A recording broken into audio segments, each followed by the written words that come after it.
Buenas noches, amables televidentes. Estamos de nuevo por aquí en su espacio, atarde- atardeciendo con Caracolfi, en la plataforma de Telecable Caracoles. Por aquí tenemos un invitado, yo le dije ahorita, un invitado multifacético porque es de todo. Pero hoy lo tenemos aquí como historiador, el poeta Dilando Sánchez. Buenas noches, Dilando. Buenas noches Que el Señor me lo nuevamente. bendiga. Gracias por lo de historiador. Ahora, poeta sí, lo Poeta demuestro sí, ¿verdad? en todos los escenarios. Poeta sí. Demuestro lo que es ser poeta con la pluma y con la voz. Qué bueno, qué Lo de bueno. historiador, ya eso como que me pone mucho más arriba del pedestal. No, pero usted tiene muchos datos, usted conoce la historia bien. Me gusta leer. Mucha historia. Usted tiene muchas páginas para la izquierda, que por eso que le gusta leer. Y por eso tiene tanto conocimiento, que a veces nosotros le decimos a los jóvenes, lean, y no leen. O sea, Esa es la base del conocimiento. del conocimiento, los libros, la lectura, eso es así. Dilando, nosotros queremos, antes de estar en el tema, que es hablar de la batalla del número. Ese es el tema principal.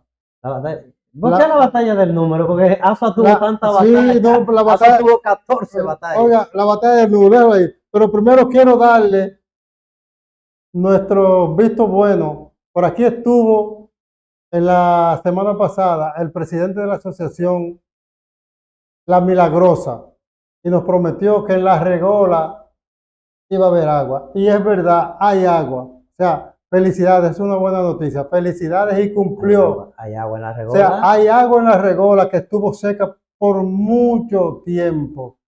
Gracias, señor Luis Enrique. Ahí tiene agua las charcas por la Regola. Sí, hablando de Regola y de historia, esa Regola fue construida en 1927 por Horacio Vázquez. Eso, usted ve que sabe, el hombre tiene datos. Perfecto. Dilando, hay un amigo y dueño de esta plataforma que quiere, antes de entrar en materia principal, que quiere que usted le edifique un poquito al municipio de lo que es Cepi Cepi o Cepi Cepi. Cepi. ¿Qué era lo que se hacía ahí? Primero, el término alude a fuente acuífera y es un término taíno que no solamente existió para que los taínos del lugar refirieran un manantial en la montaña, cerca de donde nosotros le llamamos la Loma Vieja, sino que el término se utilizó en otras regiones de Quisqueya, también por taínos, para referirse a otras fuentes acuíferas. Entonces el ingenio Cepi Cepi. ¿Es Cepi Cepi o Cepi Cepi? Cepi Cepi. Aunque los españoles fueron cambiando algunas cosas, porque el término que hoy se pronuncia con Z, Azua, era Azúa, con S, para poder imitar la forma en que lo expresaban los taínos para referirse a una plantita que daba una frutita azucarada. Ok. Y de ahí derivó en Azua con la Z, pero los taínos no zeteaban. Es decir, fueron los españoles los que cambiaron el término, Azúa. Pero entonces, explíqueme qué se hacía ahí en el Cepi Cepi, qué era. Yo creo que era como un ingenio. Sí, uno de los primeros ingenios, no uno de los más grandes y más poderosos ingenios que existieron en la isla, porque cuál se podía comparar con el ingenio Nueva Isabela del segundo almirante Diego Colón, hijo de Cristóbal Colón, que molía hasta 10 suertes de caña en tan solo un año y era capaz de durar 9 meses la molina. Una suerte de caña son 30 tareas de caña sembradas en la época. Perfecto. Y estos son datos que tú los puedes encontrar en libros que hablan acerca de la economía de plantación en la española y te hacen un referente de todo el proceso de cómo se desarrolló la economía de plantación en esta tierra, porque recuerda que cuando los españoles llegaron, la primera explotación fue la minera, utilizando a los aborígenes. Perfecto. Y casi extinguieron a los taínos. Luego cuando se acabó el oro, cuando se agotó el oro en los ríos, tuvieron que buscar otra alternativa ya para continuar la colonización de las tierras. Ok, pero por qué es tan importante CEPI CEPI? CEPI, mira, es ¿Qué- importante si tú ¿Por qué? supieras Dígame, que porque yo creo que es tenía digno de estudiar exacto, por porque diferentes razones. yo creo que él tenía un número, yo creo que era dentro de los 5 ingenios que habían, él era uno de los que existía, entonces, ¿por No, qué? dentro de los ciclos había muchos ingenios. Había Estaba el muchos- Santi Espíritu, estaba el Santiago de la Paz, de Hernando Gorjón, había de Melchor de Torres, ¿Y de había quién- de Aguilón, y de, había y de quién era el de CEPI CEPI? Aldonza, había de Ayllón, habían de Miguel Ballester, Pero el estaba el CEPI ingenio Nigua, estaba el ingenio del Ocoa. Ajá, Es decir, había ajá. tantos ingenios en la española para la época cuando se aperturó este tipo de industria en estas tierras del Caribe y en América. Se comenzó un poco temprano, pero podría ser una falacia decir que algunos de los ingenios se construyeron entre 1507 o 1508 y 1510. No, porque todavía para 1509 estaba siendo gobernador de la isla Nicolás de Obando, y fue cuando lo sustituyó el segundo almirante Diego Colón, hijo de Cristóbal Colón, cuando comenzaron las pruebas importantes del edulcorante, que es el azúcar. En el segundo viaje de Cristóbal Colón, en 1493, se trajeron los esquejes de caña, y lo trajeron de tierra firme de España, no lo trajeron de Isla Canaria. Posteriormente sí se trajeron de Isla Canaria. Ahora, ya es en 1512 cuando Hernando Gorjón en Azua y Miguel de Ballester en La Vega hacen las primeras pruebas más oportunas de la fabricación de azúcar con mayor calidad, que le abrió la mente a los hombres, a los adinerados, por un lado, y a los más inteligentes que habían llegado de España a ocupar puestos importantes dentro del Cabildo y la Real Audiencia de Santo Domingo. Perfecto, y ahí te menciona Diego Caballero de la Rosa, que llegó entre 1515 y 1516, razón por la que no pudo construir su ingenio antes, a menos que haya llamado por teléfono y que lo haya ordenado de esa forma, porque entre 1517 y 1518 es cuando él construye el ingenio de Nigua, Diego Caballero de la Rosa. Perfecto. Que era el papá pero ya el de Diego Caballero Hermoso, pero ya el que se quedó con los recursos de la pero ya el CEPI ya existía. Bueno, el CEPI fue construido más o menos en 1500, entre 1514 y 1515, porque Diego Caballero, al ser un hidalgo de España, tenía los recursos para adelantarse en el proceso y se le adelantó a mucha gente. Ahora, era un tipo desagradable, era un tipo mañoso, era un tipo sinvergüenza, era un aprovechado, era un abusador, era un criminal. Entonces la gente no conoce mucho datos sobre este Diego Caballero, que también construyó el ingenio del Ocoa, en el lugar del Palmar de Ocoa, que fue, ese sí era esplendoroso, porque ese era grande, era bonito, era famoso. Ahí comenzaron, como quien dice, la fritura de República Dominicana comenzaron ahí, porque se convirtió en el primer puerto para asentamiento, para posadas de los barcos que venían de otros lugares a cargar diferentes productos en el Caribe. Llegaban allí y lo utilizaban como posada para comer y para dormir. Él montó el primer mesón. Ahora que usted habla de eso, ahora que usted habla de eso, de cargar los primeros barcos, tengo entendido que en nuestra playa Caracoles venían barcos y se cargaban de madera, de azúcar, de provisión, de todo lo que yo quería. La bahía de Ocoa, que era conocida porque incluso en 1502 Cristóbal Colón tuvo que refugiarse de un huracán, porque Nicolás de Obando no le permitió entrar por la ría de los Amas, por celos políticos. Había conflictos políticos entre los Roldán y los Colón, luego entre Nicolás de Obando y los Colón, luego entre Nicolás de Obando y Diego Colón. Nosotros vinimos de conflictos políticos y económicos desde que nació la hispanidad en América. Dilando, tú dominas muchos nombres, muchas fechas importantes, tienes muchos libros, pero hay que decirle a nuestros municipios. Un dato que se me quedaba es que la construcción de un ingenio se llevaba por lo menos 2 años, y había algunos que se llevaban 3 o 4 años porque los ríos al desbordarse con las lluvias rompían las presas. Y un dato que te voy a dar es que la caña que se daba con mayor fortaleza, producto de la calidad de la tierra y de las lluvias, era en Azua y en San Juan. Wow. Por eso en España se mencionaba mucho el ingenio del Ocoa de Mos Soso. No digo de Ocoa, porque era del Ocoa. Incluso del era Ocoa. el palmar del Ocoa, no palmar de Ocoa, como ha degenerado y se ha quedado en estos momentos. Pero yo le decía a usted hace un momento que es bueno que nuestros municipios sepan, los jóvenes, que las ruinas del Cepi Cepi están ahí.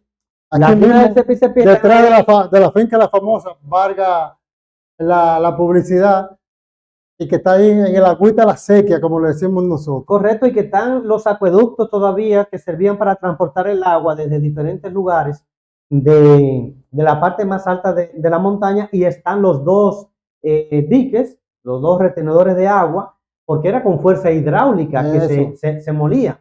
No, allí participaron también indios y participaron, o sea, taínos y participaron negros. Pero más que taínos, participaron gente de las islas comarcanas, que por eso mencioné las palabras desagradables con las que etiqueté a Diego Caballero de la Rosa, porque fue que se convirtió en un azote, lo que dice un azote en todas las islas comarcanas, atrapando indios para traerlos y esclavizarlos. Y también en Centroamérica, la parte que corresponde a Venezuela y que corresponde hoy a lo que es Panamá, que era parte de Colombia y que dejó de ser a partir de 1914. Qué bueno, gracias por todos esos datos, Dilando. Señores, síganos sintonizando. Yo tengo mucho más cosas que hablar del ingenio de Cepi Cepi y de todos los ingenios. No, estamos de acuerdo. Síganos en nuestras redes sociales. Estamos por Facebook, Instagram, por YouTube. Síganos por ahí, dennos like, activen la campanita, como dice Dilando. O sea que para seguir creciendo. Dilando, vamos ahora al tema principal. Porque yo soy... Esto sin dejar de reconocer que se quedan muchas cosas. De los ingenios y del ingenio. No, estamos de acuerdo. Para eso tendremos que traerlo y dedicarle 5 programas, porque es bastante largo ese tema. Pero vamos entonces a lo que lo trajimos a usted como historiador. Conmemoramos la batalla del 19 de marzo en Azua, donde acabamos con los haitianos. Digo que acabamos porque ganamos ahí. Sí, aunque sus libros en Haití dice que ganaron la batalla del 19 de marzo. Bueno, eso es allá, pero nosotros aquí decimos que fuimos nosotros. Y en cierto modo tiene cierta razón, porque quemaron la ciudad y los dominicanos se retiraron del lugar. Sí, pero con su estrategia. Pero eso ya, usted sabe más de eso que yo. La conmemoramos por todo lo alto, la batalla, pero de ahí subsiguieron otras batallas. Claro. Ahí a la batalla del 19 de marzo, a la conmemoración viene hasta el presidente. Eso es un día de júbilo aquí a nivel de la provincia. Claro. Pero, ¿qué pasa? Que los haitianos le ganamos esa batalla y ellos no se contuvieron ahí. Se retiraron, pero volvieron. Y tuvimos que enfrentarlo en 2 partes más. Tuvimos que enfrentarlo de nuevo en una batalla en el Memiso, el 13 de abril. Y tuvimos que enfrentarlo de nuevo en el número, ese número de nosotros, que ahí está el monumento, el 17 de abril. Entonces yo quiero hablar de esa batalla del 17 de abril, que nosotros como municipios, no sé qué ha pasado con las autoridades, veo que ahora hay un sentimiento diferente de que lo celebremos, por lo menos ponemos una bandera.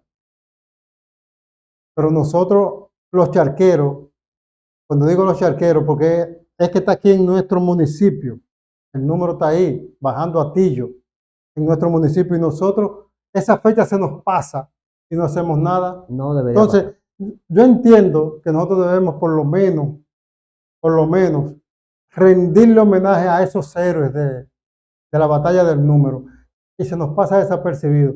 Hábleme de esa batalla, Dilando, para que... ¿Pero de qué hablamos? ¿Hablamos de la batalla, de los aspectos históricos, o hablamos de la necesidad que tiene el municipio de acuñar esa fecha y escoger una señorita batalla del número? De las dos cosas.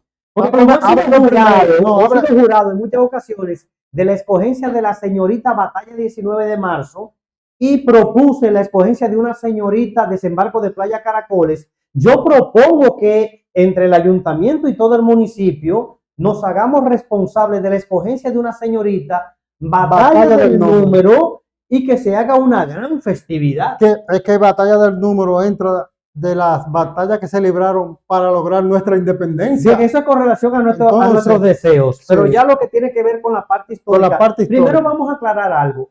La batalla del 19 de marzo es de 1844. Perfecto. La batalla del número es de 17 de abril, pero de 1849. Ahora, la del Memiso sí es de 1844 y la de Tortuguero de 1844 y la supuesta batalla de las carreras también de 1849. Okay. El baño de sangre se da el 13 de marzo de 1844 en el Rodeo, cerca del Aspalgatar de Neiva, de donde vinieron algunas personas que forman parte de la población más antigua de nuestro municipio. Sí, pero discúlpeme que lo interrumpa, pero aunque se dé en un año diferente, que no sea en el 1844, afianzó, esa batalla del número afianzó más lo que es nuestra libertad. No, indiscutiblemente la batalla del 19 de marzo y la batalla del número son la puerta de la independencia nacional dominicana. Por eso el presidente y los historiadores le dan tanta importancia a esas dos batallas. También fue importante la batalla del Memiso.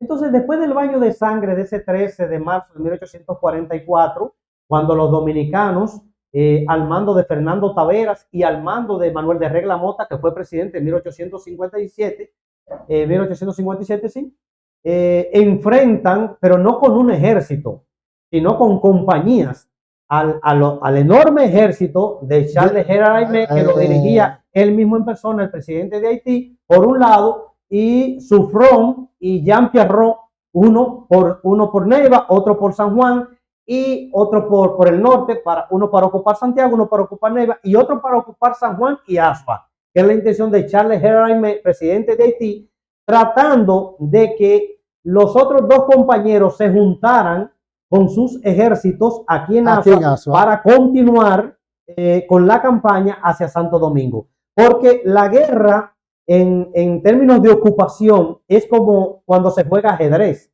La cabeza cae cuando tú agarras la capital de la nación. Razón por la que todavía Rusia no puede decir yo tengo a Ucrania, porque Rusia no tiene a quién. Entonces, ese era el propósito. Ahora, los dominicanos que habían aprendido un sistema de guerra de guerrilla que lo enseñó nuestro patricio Ramón Matías Mella y que aquí en AFA lo enseñó Francisco Soñé, que había peleado en Francia al lado de Napoleón Bonaparte y que llevó a muchos soldados, incluyendo a Antonio Duvergé y a Fernando Tavera, a Nicolás Mañón, a Feliciano Martínez, a Matías de Vargas, a esas personas que se destacaron en la batalla del 19 de marzo con sus diferentes ramificaciones, los llevó a las Yayitas, de donde era la mamá de Francisco Soñé, y allí le dio el entrenamiento efectivo de tácticas de guerra. Ahora, ¿quién es el centauro de esas batallas? Antonio Duvergé.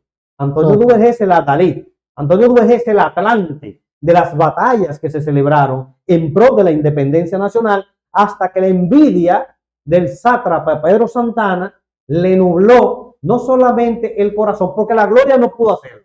Pedro Santana se inventó la batalla de la carrera para poder conseguir dentro de su proyecto de ambición económica, porque Pedro Santana no peleó en ninguna parte, ese cetro que le dio la reina Isabel II de España cuando le vendió la nación el 18 de marzo de 1861 a España para que volvamos a ser provincia. Ahí lo condecoran con la orden de que si o dónde y con la orden de la batalla de la carrera, pero la batalla de la carrera fue una consecución de la gran batalla del número, porque fue 3 días después de la batalla del número cuando los dominicanos se retiran del número y se ponen de aquel lado del río.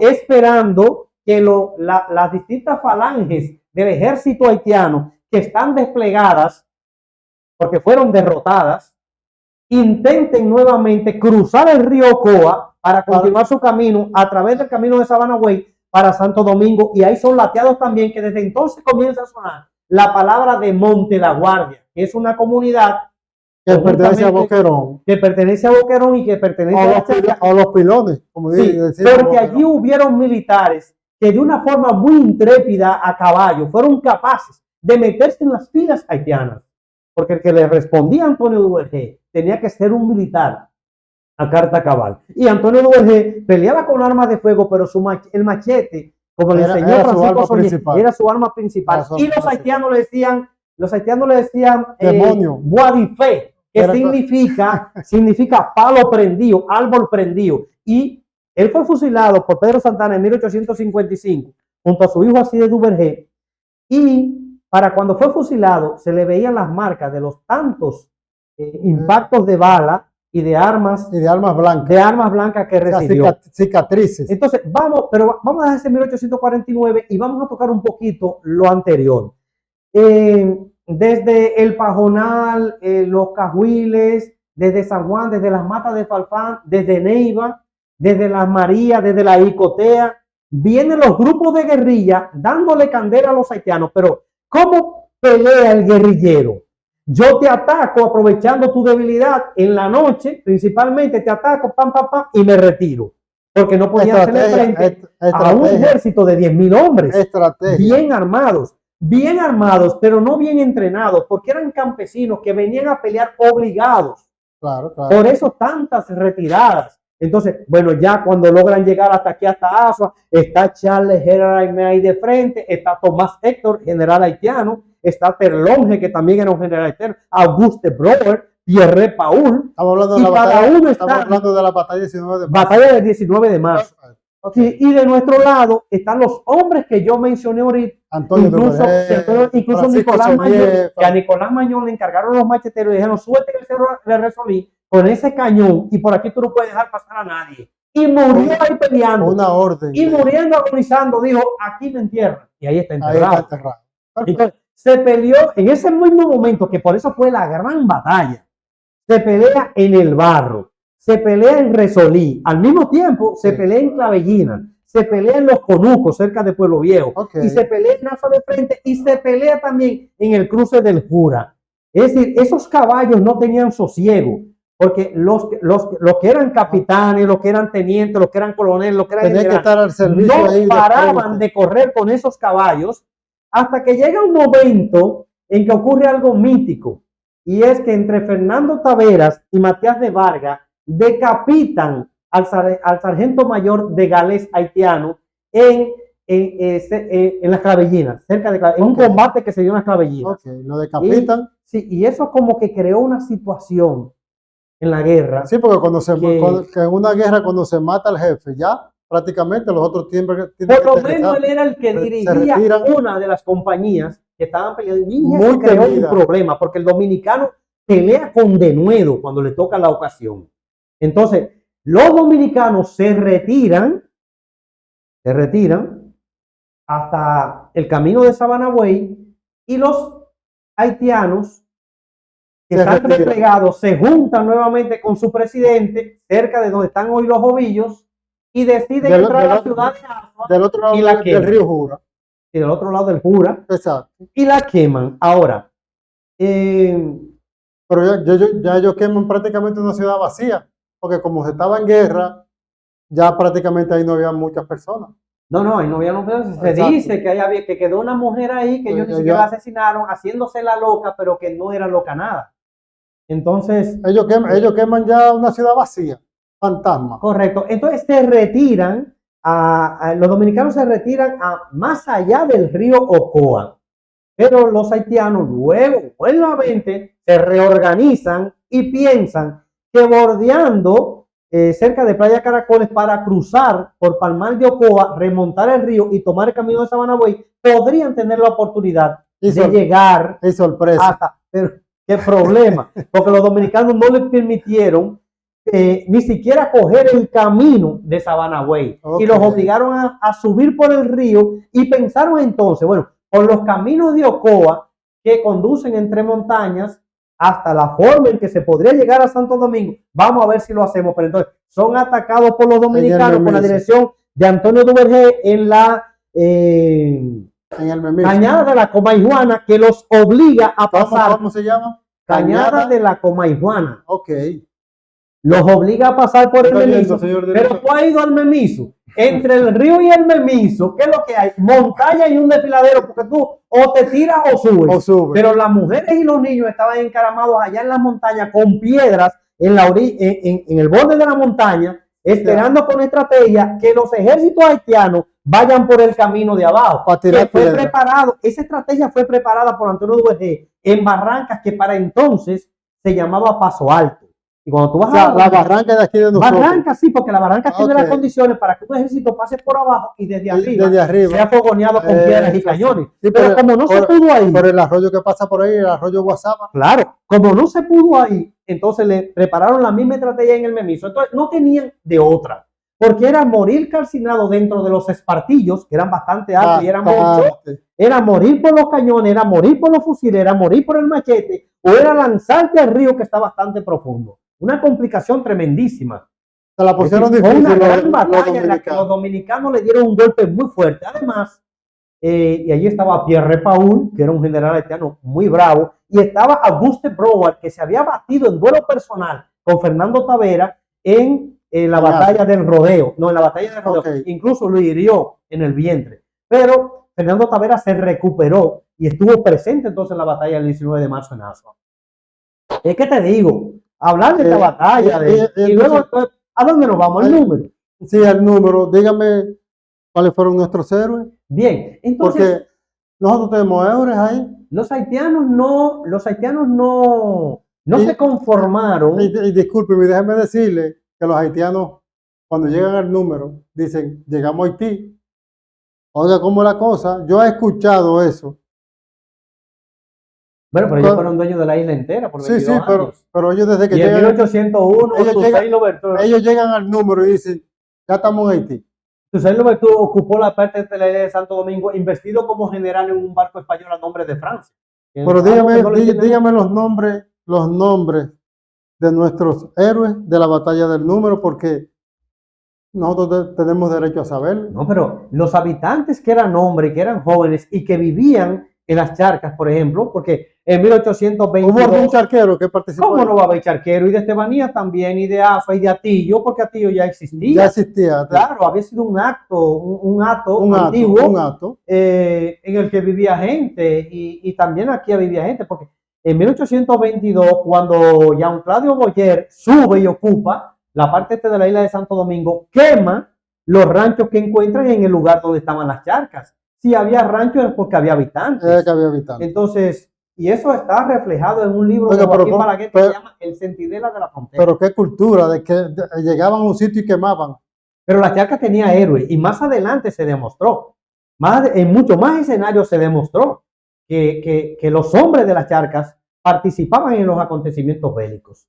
Entonces, volamos de 1844 a 1849, cuando Faustin Soulouque se enviste como emperador de Haití y tiene la intención de recuperar en la parte de la isla de Santo Domingo, que es una ambición. Antes decían que era para evitar que España o Francia ocupara la isla de Santo Domingo, pero ellos por Francia fueron reconocidos en 1816, estando todavía Napoleón vivo, que murió en 1821, se le reconoció su independencia y lo condenaron a pagar una indemnización de 150 millones de francos, que vendrían siendo como 22 billones de dólares en este país. Ellos son tan pobres y tan miserables, es porque Francia los condenó a esa miseria, con el pago de esa indemnización. Por eso se vieron obligados a ocupar la parte de Santo Domingo, para poder pagarle a Francia esa barbaridad. ¿Y usted recuerda algún nombre charquero, héroe, que vivió, que tuvo en esa batalla del número? Alguno debió haber sido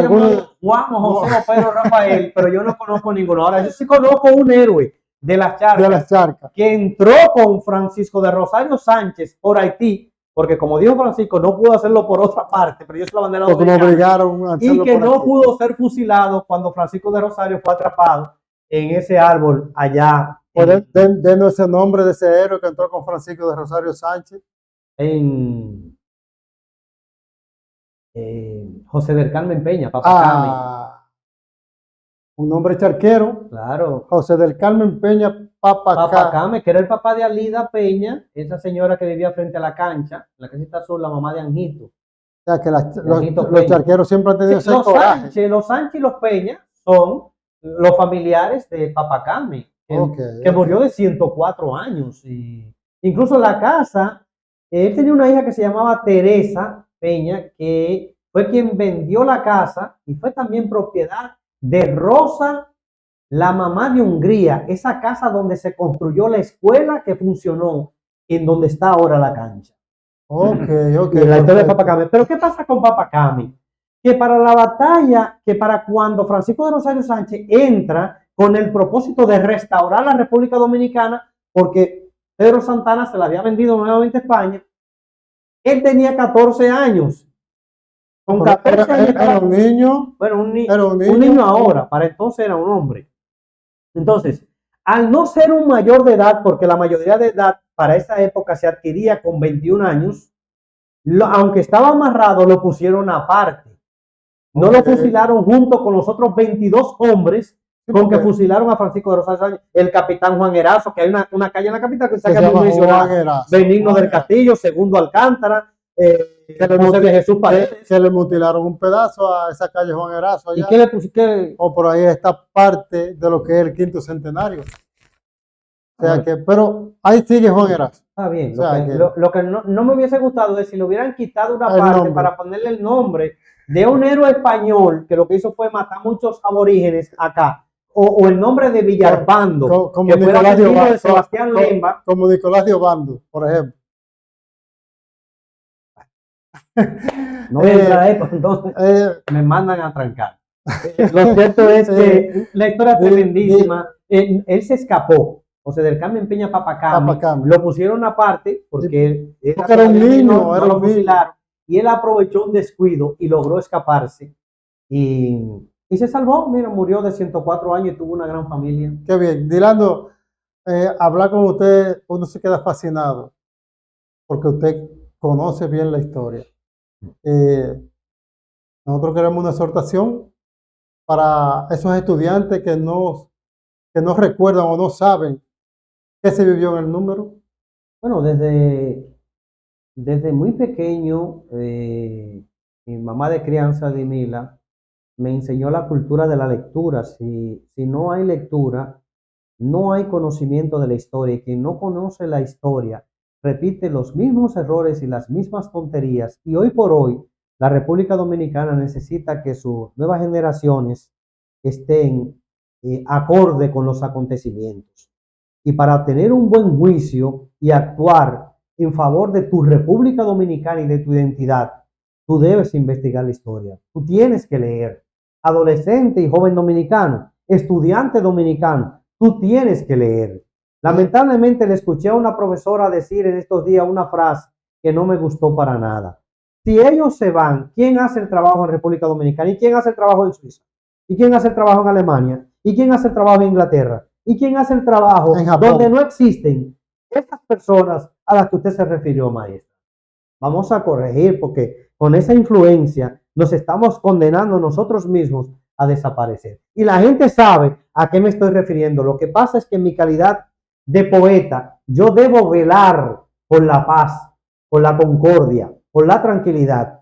Yo debo velar por eso, por esas emociones positivas. Incluso el Ministerio de Educación ha mandado a los maestros de los centros públicos y privados a que trabajemos nuestra primera semana en base a esos valores, el amor, la paz, la tolerancia, el compañerismo y la solidaridad. Y hay que ser solidario, pero no podemos por eso descuidar una parte que es inherente al pueblo dominicano. Nosotros somos dominicanos no porque nos lo regalaron, somos dominicanos porque muchos hombres y mujeres cayeron luchando para establecer este país, este estado, esta nación y esta república, que son cuatro cosas diferentes ligadas una con otra. Bien. Dilando, muchas gracias por su tiempo que nos dedicó a nosotros y a su municipio. Le damos las gracias. Estas puertas siempre van a estar abiertas para usted. Cada vez que usted nos traiga ese tipo de información que enriquecen nuestras mentes. Bueno, muchas gracias, Dilando. Gracias a ustedes. Señores, buenas noches, cuídense y hasta la próxima.